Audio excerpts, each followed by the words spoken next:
Alright, welcome back to Black Cuan my friend. Terima kasih ya telah mengupdate berita kripto dari channel ini. Pada hari ini kita akan berbicara mengenai kewaspadaan kita ya. Waspada worldwide recession. Dan ini ada perspektif dari Ropel ya. Baik teman-teman, kita langsung saja. Di sini ya, berita kali ini benar-benar tidak bagus untuk didengar. Seriously. Bitcoin, altcoins tiba-tiba tumbang semuanya. Ripple, XRP ya. Cardano, ADA, dan altcoins lainnya itu semuanya lemah lunglai semua. Dan bahkan sekalipun ada event besar seperti The Merge yang terjadi pada Ethereum kemarin itu ternyata tidak bisa menolong harga ETH dari kejatuhan. Dan itu tidak hanya terjadi di pasar kripto teman-teman. Semua bentuk pasar keuangan juga terdampak. Dan Ropel melalui video singkatnya menyatakan dengan gamblang ya mengenai worldwide global recession tersebut. The macro economy is changing. Oh ya, sekilas dulu ya tentang Ropel di sini. Bagi teman-teman yang mungkin baru mengetahui Ropel ya. Ropel ini adalah seorang co-founders atau pendiri dari Real Vision itu. Real Vision tersebut merupakan sebuah perusahaan keuangan yang mempublikasi penelitian atau research ya dan deep analysis dari investor terbaik di dunia. Oke, sekarang coba kita simak sebentar apa yang dikatakan oleh Ropel di sini ya.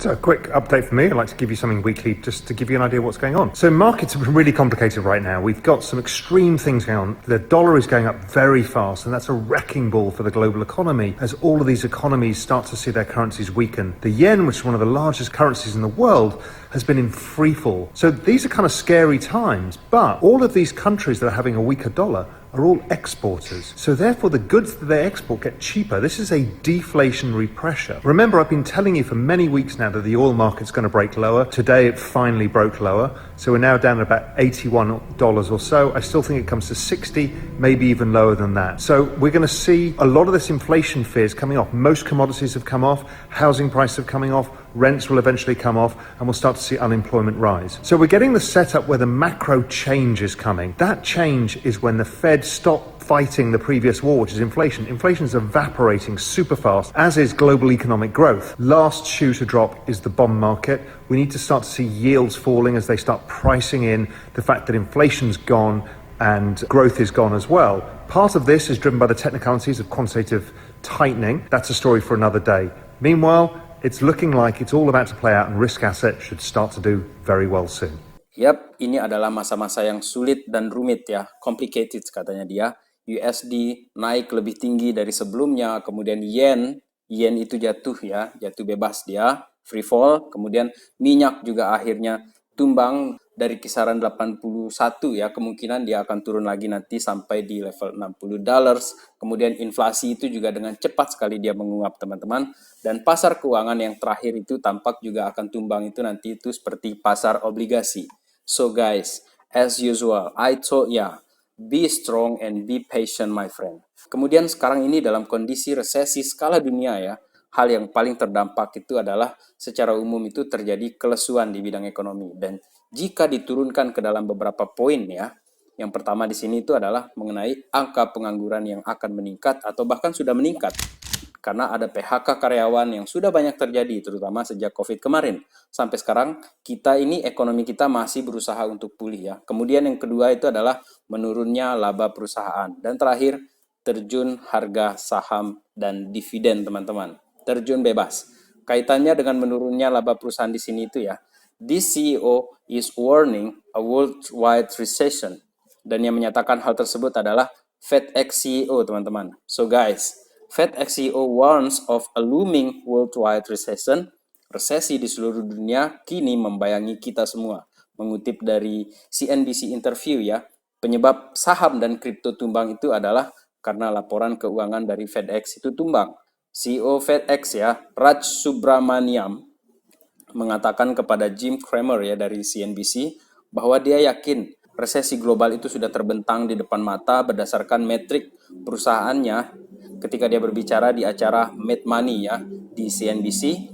Angka mingguan tidak terlalu bagus. Jadi kami berasumsi saat ini kondisi ekonomi tidak bagus. Itu menurut kata Subramaniam yang merupakan CEO dari FedEx. Dan sejak dipublish ya interview dari acara Mad Money ini, Jumat pagi kemarin, saham stok itu bahkan aset kripto tumbang semuanya.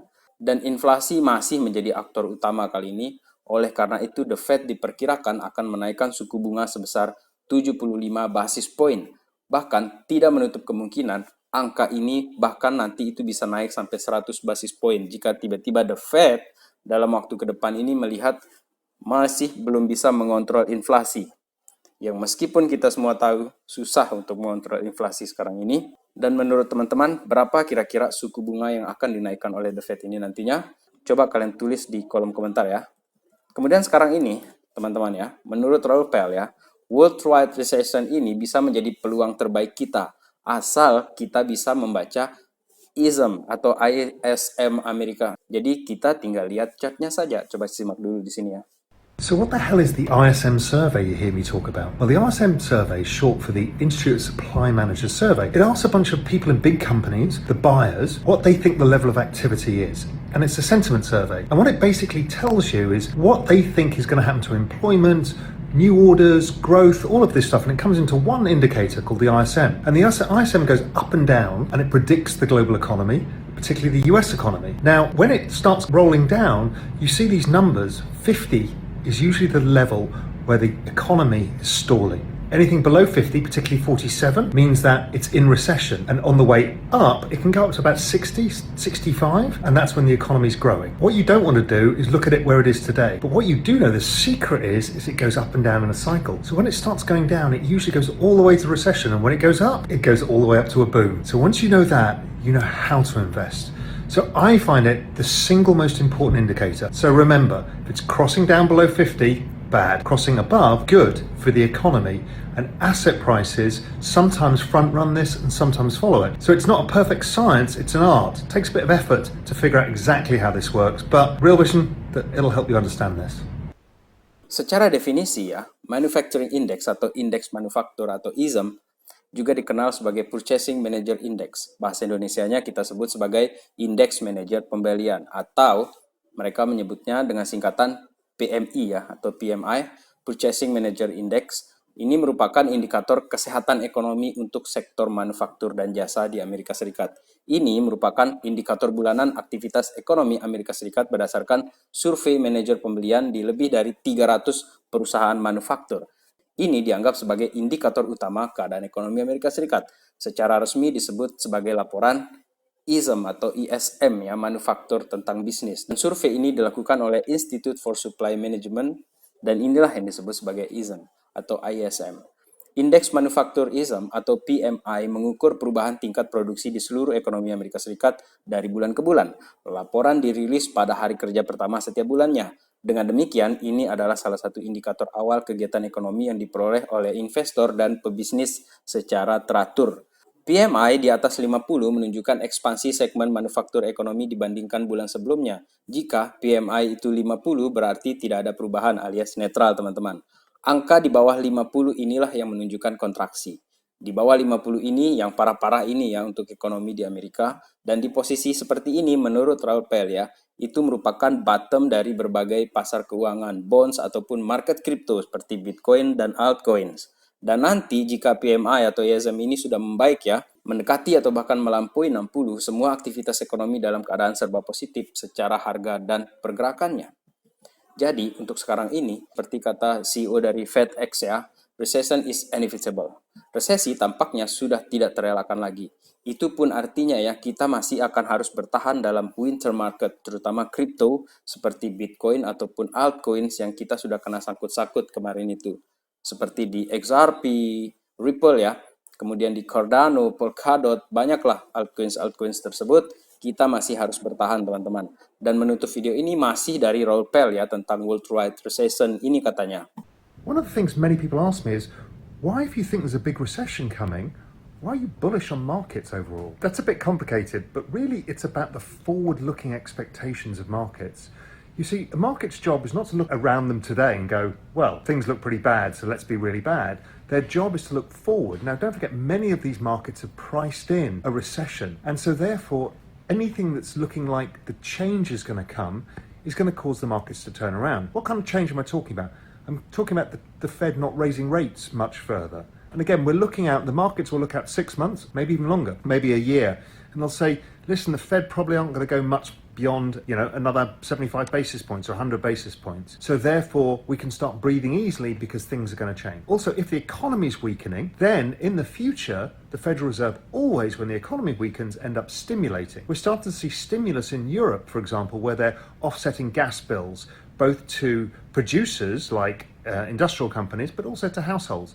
That's a form of stimulus, and we're seeing stimulus starting to rise as governments around the world realize that they need to help consumers and businesses in this energy crisis. But I think as growth evaporates, we'll start to see more stimulus too. So that's why I start to look at prices like equities and crypto and say, maybe they've bottomed. As I said, it's not a certainty, but I kind of feel like it's around here. Maybe it's a one spike lower, but I think that the bottoming process is in place, and over the next 6 months, we'll see much stronger asset prices as the economy weakens. And people say, but we're in recession. The stock market should be collapsing. They've already done their work. So that's how I see things. There are no certainties in this world. Let's see how it plays out. Jadi teman-teman, meskipun ada resesi yang akan datang, atau bahkan ya, sudah mulai dan semakin buruk resesi ini, Roel ini tetap bullish teman-teman, terutama di kripto ya, karena dia salah satu yang memegang Ethereum. Dan untuk Bitcoin dia hanya sisakan 1 Bitcoin saja, itu pengakuannya dia. Dan ini tentu saja karena Real Vision ini membagikan visi long term investmentnya. Seperti kata Roel, lihatlah dalam 6 bulan ke depan ketika konsumen atau consumer ya, sudah tidak mampu lagi menanggung biaya serta daya beli itu semakin lemah. Disitulah Eropa maupun Amerika akan mulai kembali memberikan stimulus untuk ekonomi. Dan suku bunga itu mulai akan diturunkan. Dan market ini kemungkinan sudah bottom. Dan kalaupun terjadi ada tumbang sekali lagi, itu pun mungkin. Dan paling itu hanya sekali lagi. Tetapi setelah itu teman-teman, semua akan mulai beralih lagi ke siklus yang baru. Dari bear market mulai perlahan menuju ke bull market lagi. So, tetap jaga mental dan stamina kita selama investasi ini agar tetap kita bisa bertahan melewati bahkan resesi global sekalipun teman-teman. Sekian video kali ini, terima kasih telah menonton. Salam Black Cuan. Peace my friend.